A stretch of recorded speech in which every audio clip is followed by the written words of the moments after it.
All right, let's talk JJ McCarthy, who had a very disappointing game 2. You were hoping he would build off of his great fourth quarter in week 1.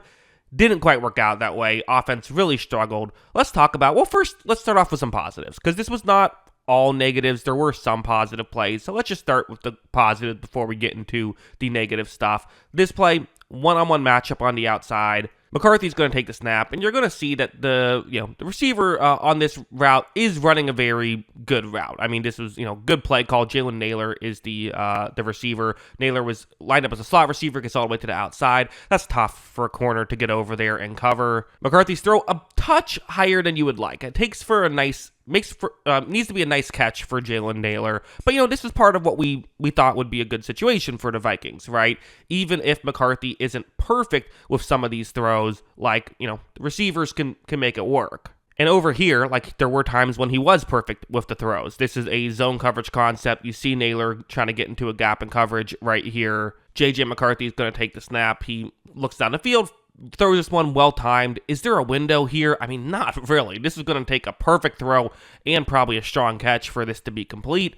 However, that's exactly what happens. Really nice throw, nice catch, and they're able to get inside the 5 on that play. So there were some flashes. We did see some JJ McCarthy being able to make things work. But now let's go over here and let's talk about the flip side of what happened. And I already touched on kind of some slight missed throws. That's something I noticed in college with McCarthy is, while he was usually accurate enough to get the ball in the area, he would sometimes have just those slight misses here and there. The play you see on your screen, it's once again Jalen Nailor. I don't know why I keep showing Jalen Nailor plays, but he's in motion from the offense's left to the offense's right. McCarthy's going to take the snap, runs a play action. Again, times this one very well. The timing is down. That's a good thing. You have this situation where if you lead Nailor back towards the first down marker, this can definitely be a first down. Again, not wide open, but you certainly have an opportunity to at least gain some yards here. Instead, the throw is too far back towards the middle of the field, and it's a great defensive play for the interception. I'm not going to sit here and say that's a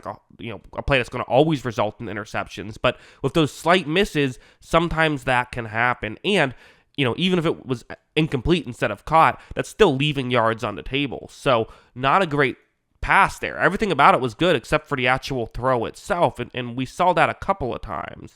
This play, as bad as it felt for a lot of this game, I mean, you're right here. It's a 6-point game. You're close to midfield. You convert this first down. You can potentially get in position to get a go-ahead touchdown. Hey, you never know. Justin Jefferson running a route to get into a gap in coverage.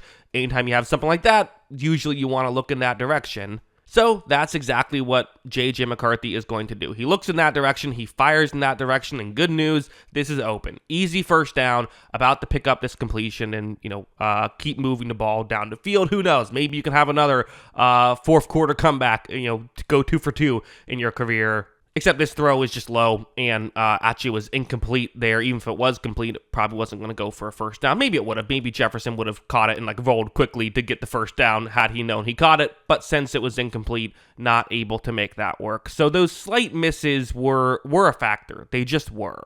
This play possibly the biggest miss of the night, so game has started to shift in Atlanta's favor as Atlanta goes up 15-6, so they're now up 2 scores, but still, there's plenty of time left, around 10 minutes left basically, 3rd down and 1, and they have a one-on-one matchup on the outside right here. It's the number 2 receiver who's going to end up going towards the outside. Once again, this is Jalen Nailor, who has speed.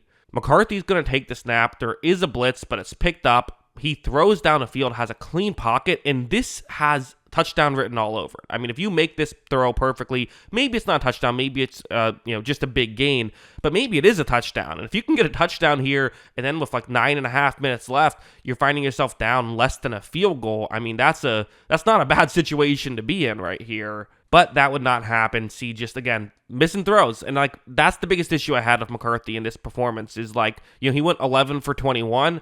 He didn't have to. He could have easily gone 15 or 16 for 21 in this game, and that maybe flips things, especially if this one was one of the completions. Like, that definitely could have flipped things and changed the dynamic of this game. So that was an issue. That was not the only issue with the Minnesota Vikings in this game. I want to talk blocking. First, I'll just touch on it. I'm not going to show many plays with it, but the running game not working too well. Under 4 yards per carry in this game with the running backs. That's not ideal. But it's worth mentioning a huge part of the Minnesota Vikings is Christian Darrisaw, their left tackle, who is more known for being a pass blocker, but still helps in the run blocking game, but really helps in the pass blocking game. They had to put in a backup tackle. If you remember, this tackle they're playing now, he was the guy who, if you remember, Aiden Hutchinson had a crazy day against Tampa Bay when he got a bunch of sacks. He was the backup tackle who had to come in that game and struggle. So now he's replacing Darrisaw. And as you see, Jalen Walker is going to make him really look like a turnstile right there. Quickly gets through. Nothing you can do there if you're JJ McCarthy. They need Christian Darrisaw back. That's just it. Like, you can't be making that mistake. I guess mistake's the wrong way to phrase it, but like, you can't be getting beat like that. What's your quarterback supposed to do?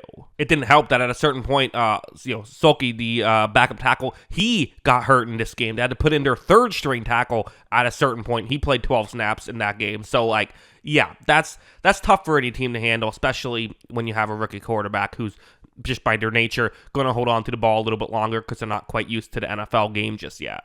Well, okay, not a rookie quarterback, a second-year quarterback playing in his first season, but you know what I mean. Another error going over here. So this is going to be, that play is what it is. This play, though, is another issue where you have center's going to be blocking towards the left, but you have your right guard and right tackle who can block the two defensive linemen, right? However, when McCarthy takes the snap, this is clever by Atlanta, where they have a linebacker who's going to be just covering the halfback on this play, but he's kind of faking as though maybe he's blitzing, and this is going to completely fool the right tackle, who's a good right tackle, Brian O'Neill, but O'Neill is looking like, oh, okay, that linebacker's blitzing, I have to protect here.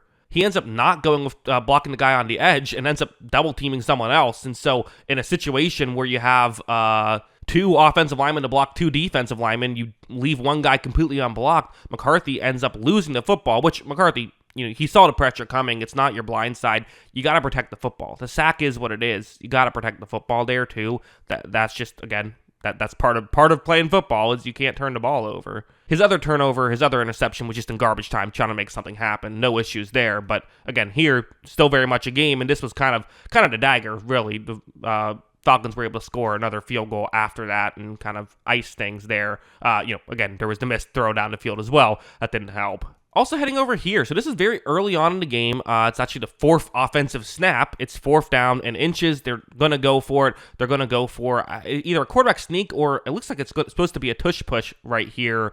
But this is going to go wrong. And you're thinking, wait, how does the tush push go wrong? Well, you see this goes wrong. I'll show the other angle that really explains how. Just fumbled snap, which it's difficult. Who do you blame on that one? I'll let you be the judge. But again, these are things that Minnesota's just going to have to clean up. So where do the Vikings go from here? Well, some of the stuff is easy, right? Pick up the blitzing and picking up even when it's not a blitz, knowing who you're supposed to block. That stuff is an easier fix. Getting Christian Darrisaw back will be an easier fix. McCarthy's just going to have to be a little bit more precise there as well, though. Can't be missing these throws, or turnovers can happen, and can't fumble snaps either. Those are kind of the biggest issues. McCarthy has to protect the football better, they got to pick up blitzes better, and they have to block better. If they do those things, I think this could look better for the Vikings. But yeah, as of right now, those are my thoughts. What are yours? Let me know in the comments below.